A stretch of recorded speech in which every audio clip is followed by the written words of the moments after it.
Andertons, Artur Menezes here. Thanks for having me. For those who don't know me, so I'm from Brazil and I've been living here in Los Angeles, California for 4 years already.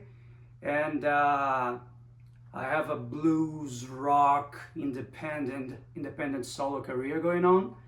And I perform shows, I tour a lot, not these days, unfortunately. And I also teach. So I'm a teacher at the Musicians Institute here in Los Angeles, in Hollywood.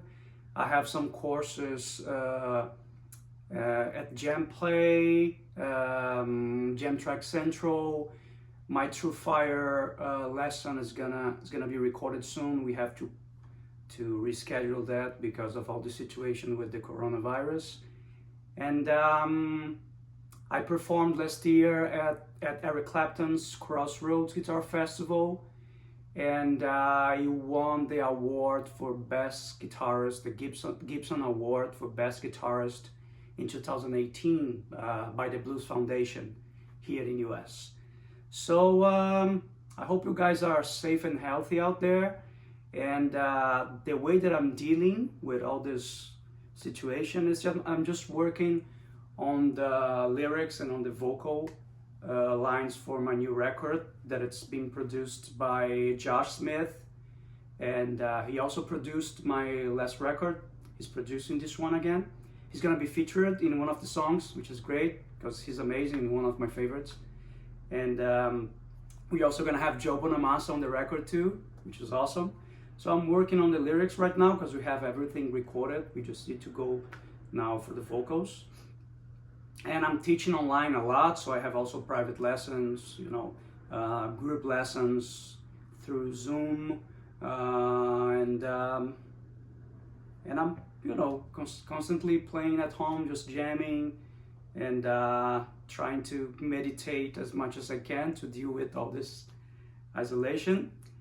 And I would like to give you guys like a short lesson for today.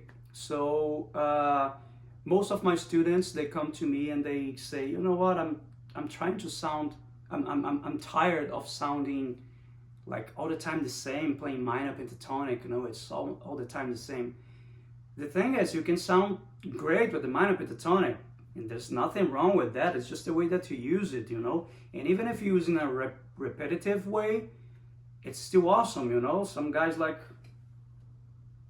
Albert King made his career playing like not that much notes, and it's awesome, B.B. King, he was playing way less notes than us, and all the time I like to say that B.B. found the notes that we fast players are still searching, right? So so a lot of students, they come up with that question, and I'm gonna give you guys 2 tips. So the first one is you can think the minor pentatonic not only for the key of the song, but you can follow the chords. So if you're talking about the blues, like a 12-bar blues, let's say a fast change blues, something like a...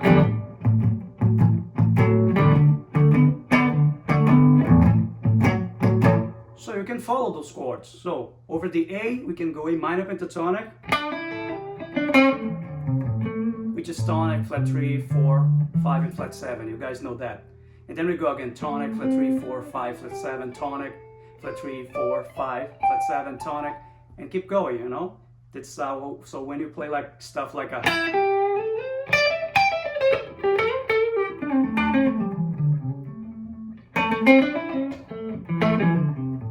We're just playing the same 5 notes all over again in different places, with a different feel. And so you do that for the A. When it comes to D, you go D minor pentatonic. So D is the 4, so when it comes to 4, go D minor pentatonic. Go back to the 1. 4. Go back to the 1. Go to the 5. Back to the 1.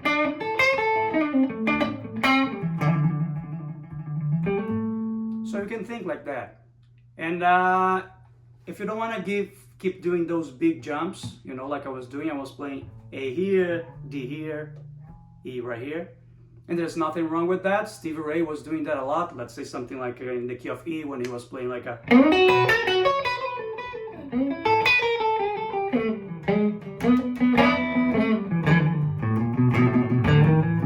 You know, he was doing that a lot. You can do that too. There's nothing wrong with that. But there's another way. So instead of keep like jumping like that, you can stay in the same place. So if I'm playing, say if I'm playing A minor pentatonic on the first shape right here, when comes D, I'm gonna play D right here, right? So here's the tonic on the 5th string, fret number 5. So you can play the minor pentatonic for D, starting right here. So you go.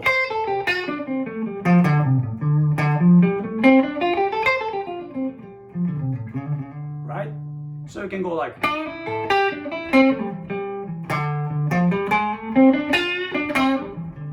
See, I was playing A, then I went D minor pentatonic, then A minor pentatonic again.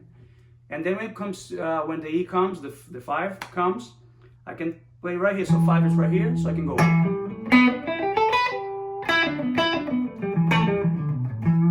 You can play this shape, which is the shape number 3, right? So I can go.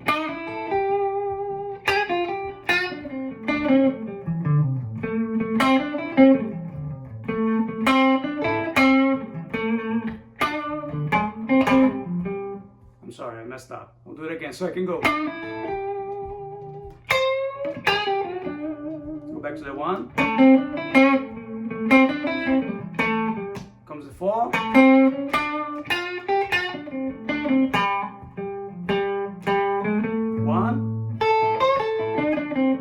Comes the 5. 4. 1.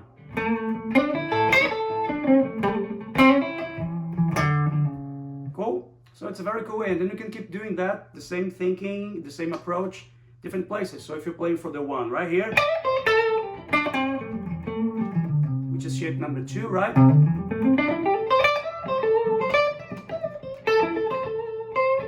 So if I'm playing 1 here, when comes D, D is right here, so I'm gonna have the shape number 5 of D minor pentatonic, which is... When comes E, which is the 5, have E right here, so it's gonna be shape number 4. Cool?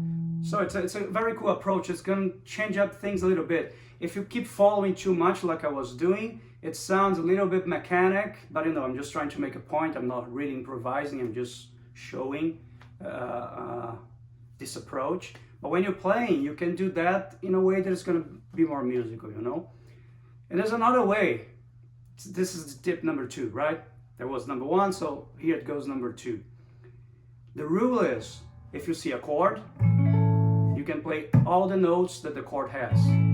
So when you're playing like a blues in a major key, so we're playing like dominant chords, right? We play A7, we play D7, we play E7, right? So if A7 has 4 notes, not if, it has 4 notes, it has tonic, 5, flat 7, major 3rd, right? So I can play those notes, which is just the arpeggio, right? So I can play those notes. I'm not gonna be playing like...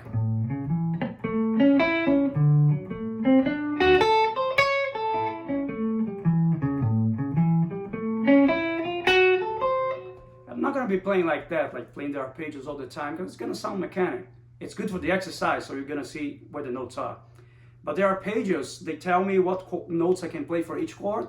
So it's cool, because I can keep playing the blues with the minor pentatonic, but over the A, I play the notes from the arpeggio. Already the minor pentatonic covers 3 notes of the A7, right? Because they have tonic, 5, and flat 7. The arpeggio or the chord has the major 3rd, which is not on the minor pentatonic. But the rule is, if it's on the chord, if it's in the chord, you can play that. So when I'm soloing, I can keep playing A minor pentatonic, and I can add that major 3rd, so I can go.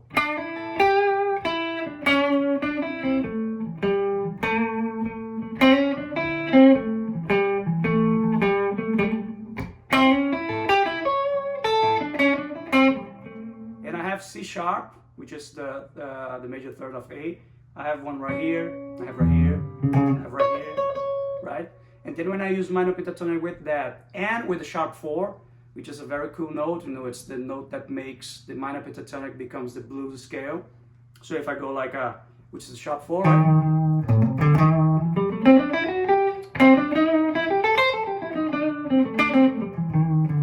So now I have like a, I have this cool chromatic, which is a 5, sharp 4, flat 5, minor third from the minor pentatonic scale, major third from the chord. I'm sorry, 4, not minor third. 5, sharp 5 or flat 5, sharp 4, flat 5. Oh shit. 5, flat 5 or sharp 4, 4, which is from the minor pentatonic, major third from the chord, and the minor third from the minor pentatonic. So I have this, and I have here too, or I can play like, or.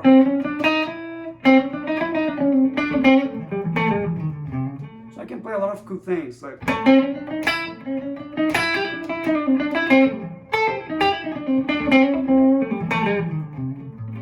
You know, and I can keep following that same thinking when I go to the 4. So when I go to the 4, I can play like a D7, right? It's gonna be a D7. So I can play the arpeggio, right?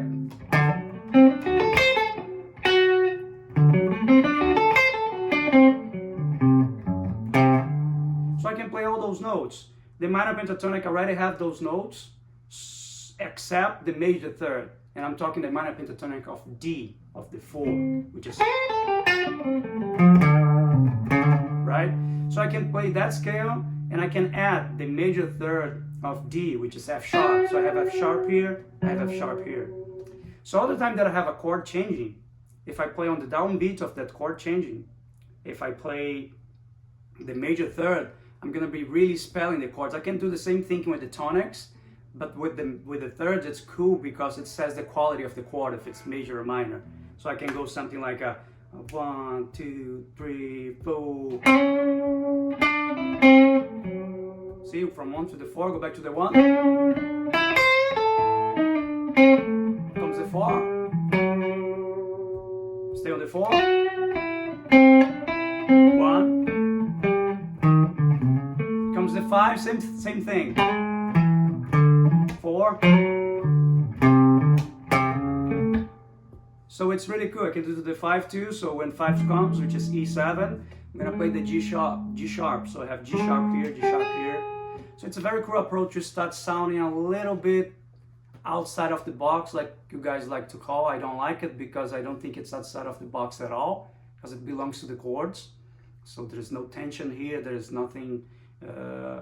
I don't feel outside. I just feel like it's complementary. It's just adding, you know. So just do that all the time. A minor pentatonic, following the chords, and then you add the major third of the chords. So basically, you play all the notes that the chord has. Same approach, keep going when you start to add different notes. But then it's something that you guys can approach me for private lessons. But the thing is, if you see the chord, you can play the notes. If you see the chord, you can play the notes. Right? So that's the approach. Anyway, thank you so much for having me, guys. And I hope you guys are there safe, healthy. And I hope to see you guys at the end of July, because I have this tour in Europe. And I'm supposed to be in UK at the end of July, and the tour keeps going in August, but we don't know how things are going to be with all this quarantine, all this coronavirus going on. So I hope this tour still happens. If not, it's for the best, of course. For the best, I think, thinking healthy-wise, not musically. But anyway, if you guys want to know more about my job, about my music, about my art, follow me on Instagram, check my YouTube channel, my website, and I have a bunch of lessons to buy online. I have 5 or 4 records recorded, albums recorded already. I don't remember exactly. You can check those, you can buy those if you want. They're on Spotify, Apple Music, iTunes, everywhere you check, you know. So thank you so much, stay safe, see you guys.